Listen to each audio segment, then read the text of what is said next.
Hi, welcome everybody to another edition of the Winner's Circle Sports Betting Podcast. I'm your host, Ross Benjamin. As always, I'm joined on this show by Mr. Chip Chirimbes, the man, the myth, the legend. Chip Chirimbes, how are you, my friend? I'm great, Ross. How are things? Football's rolling along, and I know we're happy, and it just seems like time is just flying by right now. Yes, it does.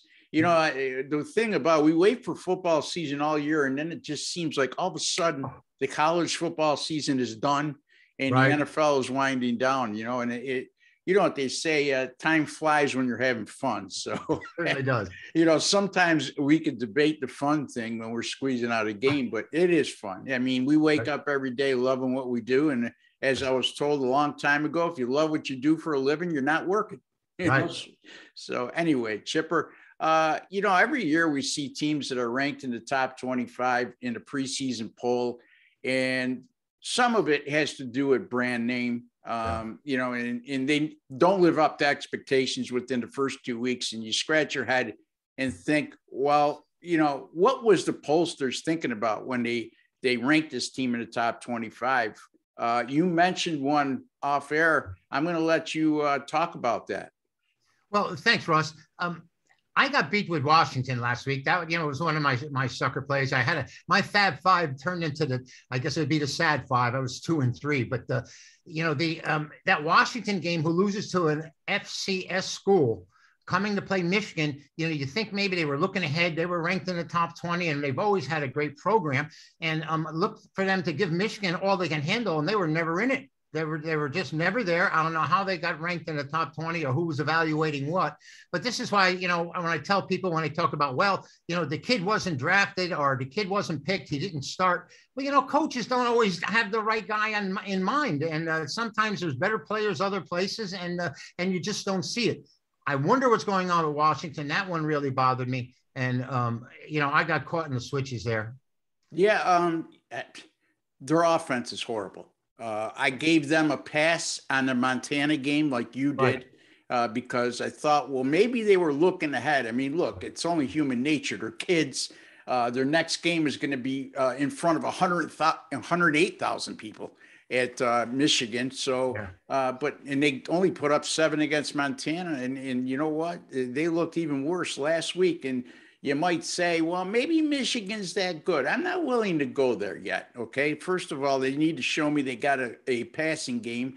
And secondly, Washington has shown in the 2 games now, they're very inept offensively. There's no imagination. There's no vertical threat down the field. They can't run the ball. I just don't know. And again, this was one of those reputation things and brand name things that got them into the top 25. But, you know, couple other teams that have been impressive, Chipper, and you were at the game last Saturday, the App State and Miami game. And App State looks like a top 25 team. They're very good. I think they're very underrated, even though I know they have national notoriety now because, well, they stepped on the scene as a FCS school who beat Michigan. And you know what?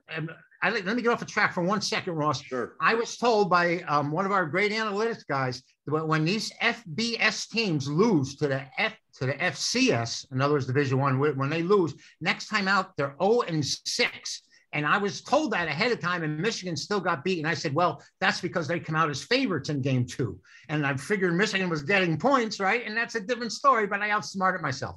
But, you know, it's who knows what's going on here. But Appalachian State can play. I love their coaching. Their quarterback, like you said, was a transfer from Clemson, and they've got a tough running back. I was very impressed with their play against Miami, and Miami was very fortunate to come out with a victory in that game. Yeah, that Sun Belt Conference isn't too bad when you look at it. Now, with Coastal Carolina, top 25 team, you saw what Liberty did last year. Louisiana's been Louisiana Lafayette, whatever you want to term them as. They were top 25 last year as well, but don't look that way so far. Being a key phrase.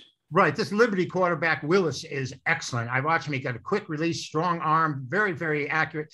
Liberty has something to deal with there. So going to have to look and watch them the rest of the season. They surprised a lot of people last year. I don't know how many people they're going to sneak up on, but they've already posted a couple of wins of the season. Yeah, when you say sneak up on, I mean, again, they're not going to sneak up. They didn't sneak up on anybody within their own conference last year.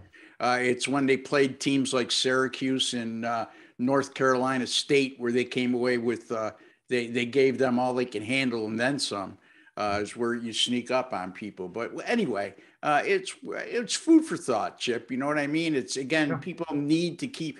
Here's the thing, and I've said this time and time again, Chipper. Trust the odds makers more than you trust the pollsters. Here's a Right. perfect example. Okay. Now that you brought to my mind, and I forgot to mention this to you off air when we were discussing games, West Virginia, 1-1 on the year. Their only win is against LIU. Virginia Tech, number 15 in the country. Right. West Virginia is a 2.5-point underdog in this game. So why is the number 15 team in the land an underdog against a unranked opponent whose only win came off an FCS team? And you're also, a Virginia Tech team that knocked off North Carolina, who was then ranked number 10, still in the top 25. Your thoughts on that, Chipper? Well, West Virginia, we've said it for years. At home, they're a juggernaut. Yeah. On the road, they're absolutely horrid. And they did score 60 points against, what would you say? The LIU. Yeah, I think that they were part of one of the handicapping schools that had to be able to play. I mean, they crushed them. Now they come home. It looks suspect them only getting 2.5 at home. It's a tough game to call, Ross. I see it two different ways. Teams scoring 60 points, coming home, getting points. I look to play against them. And yet Virginia Tech has played so well and they're favored on the road. I look to play against them, but I don't know if I can play either side. No, I don't. I'm just saying that's a fishy line when you're talking about fishy lines. Anytime I see an unranked opponent as a favorite against a ranked opponent, my antennas go way up. Right. So, and this is another instance. I did use, I could tell the folks now, I did a video earlier this week, and I did use West Virginia as a free pick in that game. So, again, there you have it. Anyway, Chipper, we got a couple free plays on Saturday.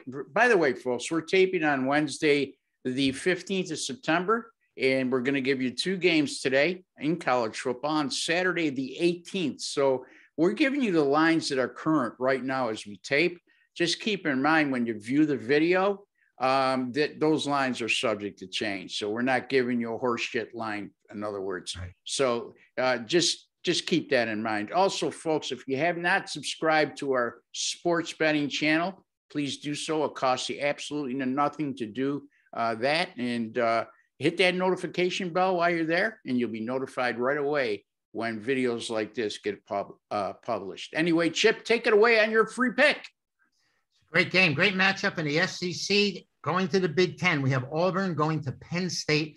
Penn State under touchdown. They opened 6.5. I think they're about 6 now, and it may even get lower, Ross, because Auburn won their first 2 games 62-0 against Alabama State, 60-10 against Akron. And I guess we can get a bunch of girls out here on the beach and come up and play against Auburn, and they're still going to come up 575 yards on offense.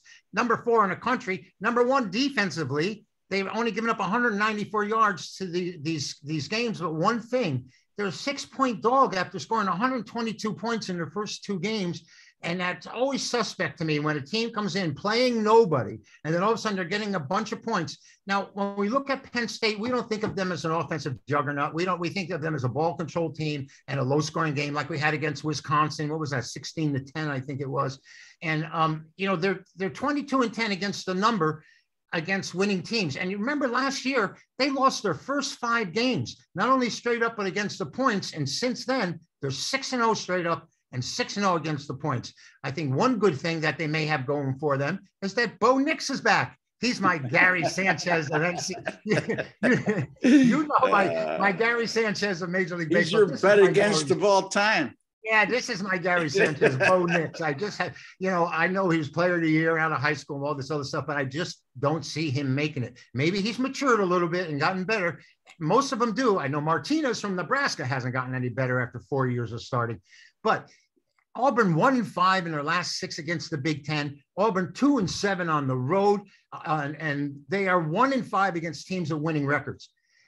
Penn State hasn't played all that well against the SEC either, going 1-5, but all these numbers accumulating, the spread being as high as it is, I think the odds makers are saying the Tigers haven't played anybody yet, and they're going to find out what it's like to play in big-time football this weekend against Penn State. Yeah, I mean, Alabama State and then Akron, who I think is something like 2-30 in their last 32 games. Right. And you look at what Auburn did in those 2 games, they rushed the ball for over 300 yards on each occasion, Chip. So Bo Nix wasn't asked to do a lot. And one thing the Penn State does very well over the first 2 games is stop the run. They got a stout front. And, you know, I started to see signs with Penn State in the second half of that Wisconsin game, and it carried over to their next game. Their offense is starting to come around. So, yeah, I like that play, Chipper. I'm going to consider betting that myself. So, anyway, I think Clifford, the quarterback for Penn State, has shown a little bit more than what we've seen out of that position from them in the last couple of seasons. Yeah. They've really struggled at the quarterback spot. Absolutely. And their defense is good, like I touched upon. So they're not going to hang 60 on Penn State. That's my best bet. Anyway, Oklahoma State is at Boise on Saturday evening, 9 p.m. Eastern time kickoff. Right now, Boise's a 3.5-point favorite. You know, I look at the first 2 games Oklahoma State played, and this has probably been a while since Gundy, Jeff, what is it? No, it's not Jeff. Mike Gundy, since he's had a not top 25 caliber team. Boy, he's been a man for at least 5 years. I know that. Yeah, I'm a man. Boy, oh boy. Hopefully the rest of this analysis comes out smoother, folks. Anyway, Oklahoma State, their first 2 games, a 23-16 win over Missouri State, an FCS team. They were a 38-point favorite in that game. And then their following game, which was last Saturday, as a 10-point favorite at home, they barely get by Tulsa 28-23. Boise State lost their opener, but they had a double-digit lead in the second half of that game against Central Florida, and they ended up dropping it 36-31. Central Florida is a really good team, and they traveled cross country to play that game. That was a tough ask, and they were right there. They had a good shot of winning that game, and unfortunately, they came up short. They bounced back nicely last week with a blowout win over UTEP, 54-13. And through the first 2 games, Boise State is a +6 in the turnover margin. So they're doing a great job of protecting the football and taking the football away. This seems like a real short number to me based on Oklahoma State's first 2 performances. And Boise State, by the way, folks, 130-9 straight up at home in their last 139 games. And short number, 130-9 straight up. Okay. And also throughout those 139 games, if they were a favorite of 2 to 9.5 points at home, they are 17-0 straight up and 15-2 against the spread. You guessed it, Chip. I'm taking Boise State -3.5. Folks, if you have the capability, I would highly suggest when you get these key numbers, buy it down to 3.5 to 3. It's not a sign of weakness, folks. It's just smart betting. I'd like to tell you I'm going to win every game by like 21 points or so, and that half a point's not going to make a difference. But if you look at college football and NFL results over the years, the most games fall on 3, 6, 7, 13, 14. So keep that in mind. Again, Boise State -3.5. If you could buy it down to 3, pay the extra juice. The juice only counts when you lose. Chipper, tell the folks how you've been doing of late and what you got coming up, my man. Well, we had a winning weekend last week. It was a little drab 5 on Saturday. We were 2-3, but came back strong on Sunday, going 4-1. We had the Thursday night winner. So I'm looking for more of the same. Fab 5 on Saturday. Have a plethora of winners out there. Going to put our top 5 games in one package. And the same thing goes for Sunday. Ross, this is great time of the season now. We're starting to see some teams that have put something under their belt. We have a resume to work on, and I'm really looking forward to it. So if they want to get a hold of me, just send me a little note at chip@chipwins.com. And we'll respond to you there, and we'll work something out. That's chip@chipwins.com. Send me a note, and I'll get back to you. This guy's been in business a long time, folks, and I'm not going to tell you how long because it's going to show his age, but I could tell you this. I've been in this business for 20 years, and it's about half as long as him. Okay. And he's one of the more consistent winners that I've seen over my 20 years in this business. So again, that's chipwins.com. You can find me at rbwins.com. R is in Ross, B is in Benjamin.com. Folks, 6-4 out of the gate in college football, including my games of the week, 10-star top play games of the week. Week 1, I had UTSA, plus the points outright over Illinois. Last week, I had Appalachian State plus the 9, only lose by 2 against Miami. And on Sunday in the NFL, I had the Arizona Cardinals as my 10-star top play. You know, they were plus 3 and they won 38-13. I think Chipper had that game too. Yeah, I had it as my top play as well. Yeah. So again, folks, you're dealing with a couple guys that know what they're talking about. And my Major League Baseball top plays, folks, 37-16, excuse me, wow, for the year. Okay. And I had I got another 10-star top play going tonight. You probably won't be able to get to that because we're taping on Wednesday, but keep an eye on that, folks. And football top plays off to a 3-0 start. Once again, for Chip Chirimbes and Ross Benjamin, don't forget to subscribe to our sports betting channel here. Costs you absolutely nothing. Hit that notification bell and you'll see Chip's handsome face come up every time we do one of these videos. And give us a like, folks. We put a lot of time and effort into this, and it doesn't take much to make us happy. Give us that like. Till the next time, for Chip Chirimbes and Ross Benjamin, take care and God bless.